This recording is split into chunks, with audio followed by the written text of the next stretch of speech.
النهارده إن شاء الله هاقول لِك إزاي البشاميل يطلع معاكِ كريمي ومن غير أي تكتلات وبالقوام والجمال اللي أنتم شايفينه معانا ده النهارده.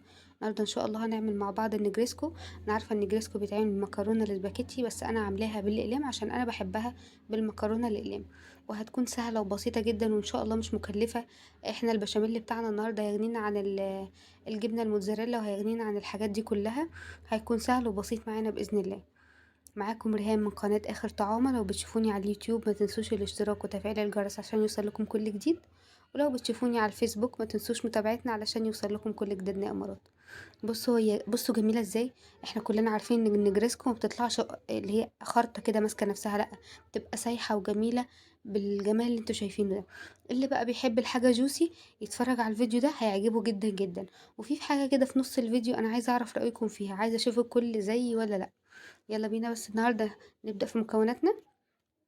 هجيب صينية واحط فيها حتة سمنة فلاحي. آه، اي حتة سمنة عندك، بس السمنة الفلاحي دي انا كنت عاملاها في البيت ان شاء الله. هبقى انزل لكم الوصفة بتاعتها، بس حب احوش كده بس حبة وش لبن. حطيت حتة سمنة وحطيت حبة زيت، الدهون مش هكتر فيها لان البشاميل اللي معانا بياخد دهون كتيرة قوي. بعد كده هنزل بربع كيلو من البانيه متقطع شرايح بالشكل اللي انتوا شايفينه ده. هحط ملح وفلفل اسمر وبهارات، ملح وفلفل اسمر وبهارات فراخ، ورقتين لورا، وهشوحهم كويس لحد ما تغير لونها. وبعد كده انزل عليها بالبصل المتقطع جوليان. انا عندي مقطعه كل حاجتي جوليان. حطيت عليهم حبه ملح عشان يتبلوا معايا بسرعه. انا مقطعه الفلفل جوليان والبصل جوليان والفلفل الاخضر والفلفل الالوان والطماطم. طبعا التقطيعه برضو بترجع لك، بس الجوليان بيكون الشكل بتاعها بيبقى جميل. هتشوفوا الالوان بعد الصينيه بتاعتنا وتخلص تخلص خالص، هيبقى شكلها تحفه. حطيت البصل وحطيت له حبة ملح عشان يدبل بيهم، وبعد كده قلبته تقليبتين. قمت نازلة عليه بالفلفل الألوان، شوحته برضو تشويحتين معاهم. وبعد كده نزلت بالطماطم بتاعتنا جوليان. كام طماطمية؟ هما طماطمتين بس، والبصل بصلتين، والفلفل الألوان يعني أنا مقطعة واحد أصفر واحد أحمر، ومقطعة 4 قرون خضر. الخضر دول عايزاهم بقى حامي عايزاهم بارد زي ما تحبي. أهم حاجة كل حاجة هنشوحها تشويحتين، ومش عايزين الحاجة تدبل وتنزل المية بتاعتها. يعني احنا مش عايزين الشاورما بتاعتنا يكون فيها صوص نهائي، علشان ما يبقاش معانا في المكرونة بتاعتنا كده يعني في صوص كتير، لا احنا مش عايزين كده. خلصنا خلاص الشاورما بتاعتنا وطفينا عليها. هنعمل البشاميل. البشاميل طبعا بيحب المادة الدهنية بتاعته تكون كتير، فحطيت حتة سمنة وحبة زيت، وبعد كده نزلت ب6 معالق من الدقيق. طبعا على حسب البايركس بتاعك او على حسب الصينية بتاعتك اللي هتعمليها، كبير يبقى تعملي كمية بشاميل كتير، قليل هتقللي في كمية البشاميل. انا عشان بحب البشاميل كتير فحاطة 6 معالق. حطيت 6 معالق وخليت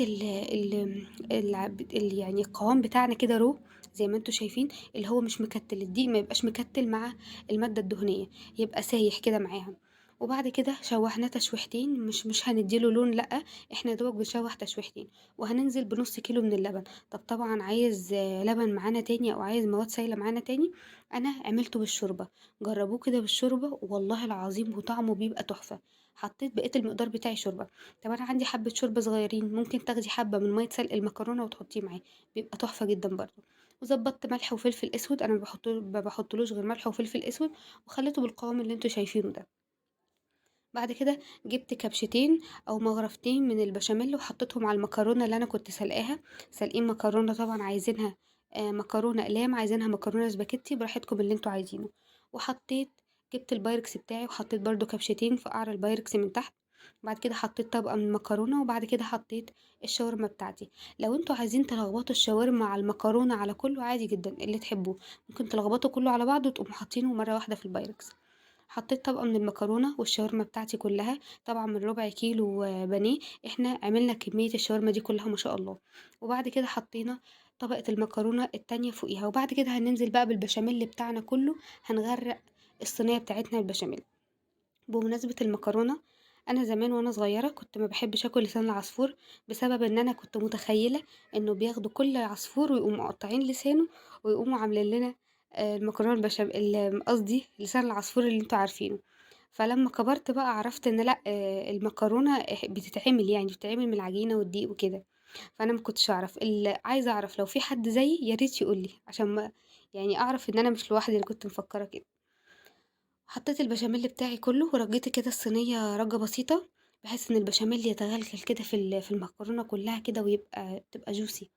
وبعد كده حطيتها في الفرن تاخد وش يعني يا دوبك تاخد وش. لو انتوا عايزين تدوها لون من تحت، بس انا مبحبش اديها لون من تحت. هي يا دوبك الوش اللي فوق ده. وطلعت بالشكل اللي انتوا شايفينه ده، جوسي وجميلة وطعمها ما شاء الله تحفة. يعني والوش من غير بيض ومن غير جبنة موتزاريلا ومن غير اي حاجة. وبألف هنا وشفا، لو جربتوا الوصفة وعجبتكم ما تنسوش تكتبولي في الكومنتات يا امارات.